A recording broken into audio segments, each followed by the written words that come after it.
Ассалому алайкум тамошобинони азиз, ман Самиев умед шумо бошад дар канали Вемастави қарор доред. Дар видеои имрӯза ба шумо кӯтоҳ карда оддиву сода мефаҳмонам ки Swift чай ва баъдан камтарака гап мезанем дар бораи аз кор мондани картаҳои Visa ва MasterCard, картаҳое ки бо ҳамин системаи Visa ва MasterCard кор мекарданд. Видеоро то охир тамошо кунем, боварӣ дорам ки маъқултон мешавад. Бардор азиз, ҳозир дар аввал мефаҳмем ки Swift чай. Блогерҳоям бо ҳамин сару кор доранд. Вақте ки пул мегиранд, бояд бидонанд ки ҳамин пулшон через Swift мегзара ва вақте ки Swift отключат карданд ва ё дигар пула гирифта наметавонанд. Агар видео пешнама тамошо кардагӣ бошед, дар бораи мақсад кушта шудани реклама дар YouTube маълумот дода будам камтаракак, дар онҷа камтар дар ин бораам гап зада будем. Ана ки ҳозир мегзарем ба сари мақсад оддӣ карда бифаҳмонамтон. Swift и мақсад системаи байналмилалие ки дар вай қариб тамоми банкҳои ҷаҳон пайваста подключатай бо ҳамин тарз доду гирифт мекунанд. Вақте ки мақсад шумо мерем банкомат дар як шаҳри дига, мисол ё дар як давлати дига пул дорем, мисол 1000 рубл дар банкомат мезанем, 1000 рубл снимат мекунем. ҳамин Сбербанк, агар картаи шумо Сбербанк боша, ба вай банки дигар давлат маълумот метавад ки тариқи Swift маълумот метавад ки дар ҳақиқат дар ҳамин карта 1000 рубл ҳаст, ҳамонро битеш ба ман метавонад оддӣ кардама шуморо бигем. Ба мисли як WhatsApp ки ҳамин банкҳо мешинанд байни ҳамдигар суҳбат мекунанд, оддӣ карда гӯем. В принципе логично. Вақте ки ҳамин группа WhatsApp мақсад Россияро удалил кардан, ана гуфтам ки шумо дига сообщениеро хонда наметавонад, дига сообщениеро дида наметавонад. Масалан вақте ки муштариёи Россия шаҳрвандои Россия, муштариёи банкош вақте ки зад сообщениеш омад ки мақсад ҳамин действительно дора ё ки надора, ҳамин сообщениеро хонда наметавонад дига Россия. ҳамин сабаб вақте ки ба блогеро через Swift пула равон мекунанд Россия, мақсад Россияро вақте отключат кардагиам пула гирифта наметавонанд. Блогерои хидмон, блогерои Тоҷикистон, блогерои ки дар Россия мақсад кор мекунанд. Блогерои Тоҷикистон гирифта метавонанд, не ки ба шарте ки мақсад пул кор бикунанд. Чӣ хеле ки видео пешнама агар дида бошед, рекламаро вақте киштан бисёри тамошобинои ҳамин блогерои тоҷик дар Россия ҳанд. Дар инҷа интернет арзон, мақсад скоросташ хубтара, ҳамин ҷиҳат барои ҳамин. Ибад бардор азиз кӯтоҳ дар бораи Swift. Баъдан зарароша бо гап занем ки бизнесменои калонам, мақсад ширкатҳои бузургам через ҳамин Swift доду гирифт доранд. Ҳамин сабаб вақте ки Swift-а киштан ва ё мекунанд роҳҳои мақсад дигар роҳҳоро ки пула равон кунанд ё ки пула бигиранд мақсад дар шотшон. Ҳамин сабаб шахсоне ки дар Федератсияи Россия зиндагӣ мекунанд дар оянда ва аллакай ҳозирам шидесай интизор шавем қиматшавии молу маҳсулота. Ба фикрам камам боша фаҳмидем дар бораи Swift, бо ҷадаш скриншот мемонам, ба забони русия мехонем, мақсад маълумот мегирем, ё ки тон просто дар Google агар бизанем ки Swift чай мефаҳмонантон бо пурратар, не ки чанд қадаре ки ман фаҳмондам, ба фикрам содаш ҳамон қадарай. Ана ҳозир боша гап мезанем дар бораи кишта шудани анами картҳое ки бо системаи Visa ва MasterCard. Агар шумо бародари азиз картаҳотона бинем, дар поёнаш агар Visa нависаги бошад, значит ин карта ба системаи Visa кор мекунад ё ки MasterCard бошад. Агар бисёри картҳое ки дар Россия ба Visa ё ки MasterCard-анд. Ҳамин сабаб аз рӯзи 10 картҳое ки Россия мақсад бировардагиа дар дигар давлатҳо кор намекунад. Мабодое ки шумо дар Тоҷикистон бошед ё ки дар Европа бошед, дар Америка бошед, картҳои Россияро дошта бошед, метавонед ки тезтаракак пулотона снимат бикунед, барое ки аз рӯзи 10 сар карда дигари картҳо кор намекунанд. дар ҳудуди мақсад ҳамин Федератсияи Россия бошад, ин картаҳо кор мекунанд то ҳамун солина, мисол ҳамин карта то соли 2024 кор мекунад. шумо картаро гирифтен, охирон бор мақсад ҳамун картаи Visa-ро метавонтон халос. аз ин пас шумо метавонед ки картаи мира заказ зад кунед, картаи мира бигирен, картаи мир дар ҳудуди худи Федератсияи Россия кор мекунад.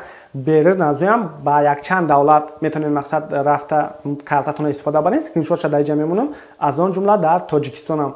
дар Тоҷикистон бардори азиз дига баъд аз 10 Visa ва MasterCard кор намекунад, метавонед пулотона снимат карда бигирем. ҳозир боша бародари азиз шумо тамошо кунед тарзи мақсад заказ кардан, фармоиш додани ҳамин картаи мира, баъдан боз давом медиҳем. плюса меҷиқем бародари азиз, оформи дебетовую карту меҷиқем. Дар инҷа дар якум ба шумо мебурора мақсад цифровая карта, бесплатно при покупках от 5000 рублей в месяц. агар 5000 рубл дар як месяц харид карден, ҳамин карта бепул мешавад барои шумо обслуживониш, мақсад хизматрасониёш. ана барои мо ин як цифровая, мақсад мода пластикови дар кор. агар ҳамин цифровой дар кор боша, шумо да оформин мекунем, мақсад карташ дар кор набошад, тон просто мехе ира дар намегирен. агар дар бигирен бо пул мегире ягон сум, форатон ира мекишен, продолжить мекунен, я я согласен мечехонем, подтвердить мекунем, тамом. Мақсад создавать мекунем аллакай картара создавать мекунем я бурда ҳамҷа. Лек мода иш дар кор нест, мода неми дар кор. Ҳозир як другие картра мечехем, Сберкарта для пособий и пенсий мекунем инра. Так, картаи мира. Ана оформить мекунем ша. Оформить карту без пластика. Нет, нужна пластиковая мекунем. Так, Умедҷон Самиев. Иҷода фақат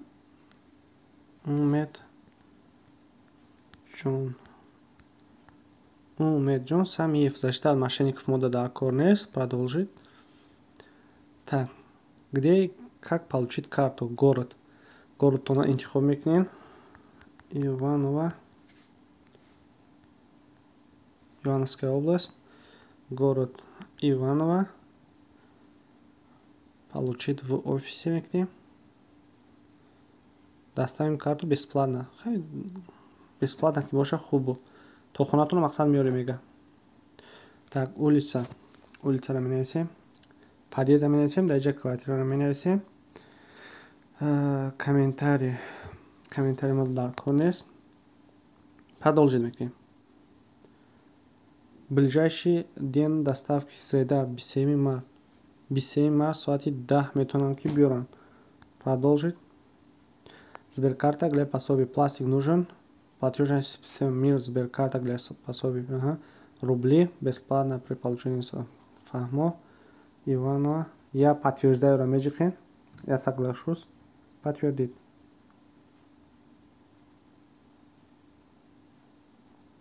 ина карта бардор азиз, мақсад тайёр шуд. Картаи мир. Як не бардор азиз. Активировать обыҷиқем. Начать пользоваться прямо сейчас. Мечхем агар ҳозир метавонем ки истифодааш барем. Пользователь карты майли продолжить. Мекшем. Продолжить. Мир карта активировать. Мақсад карта активировать мешава. Кайки тайёр шудан овардам ба мақсад шумо метавонем ки бигирем ша. Медроем ҳам картада, меджихем показать. Ина марҳамат бардор азиз. Пока реквизиты временно не работают. Пожалуйста, зайдите чуть позже. Хулоси гап, кайки дур омаден, бо ҳами я бор дига ҳамира меджихен, ҳозир кор накардем. Меджихен 5 минут вас мумкин кор кунад. Рақами картатон нишон мета. Рақами карта нишон дод, метавонем мақсад пулотонро дар ҳамон гузарондан бигирем. Инем қадар буд тарзи заказ кардани картаи мир. Хеле ки дидем бародар азиз, ҳам шумо метавонед мақсад цифровой картаро заказ кунед, ҳам метавонед ки картае ки пластикови бошад. Не ки агар мақсад шумо срочно дар кор боша ки ай визатон суннат карда да мақсад картаи мир паратоин пулотона метавонед ном цифровойша заказ кунед, баъдан бо як дига заказ кунед, мақсад пластикиша чанд қадар эквортон метавонед заказ кунед. Чанд қадарша рости кам намедонем, мақсад ҳамин рӯз 2 мартаба заказ кардам, картаи мирам 2 бор оформит кардам, вроди ҳардуша қабул кардан.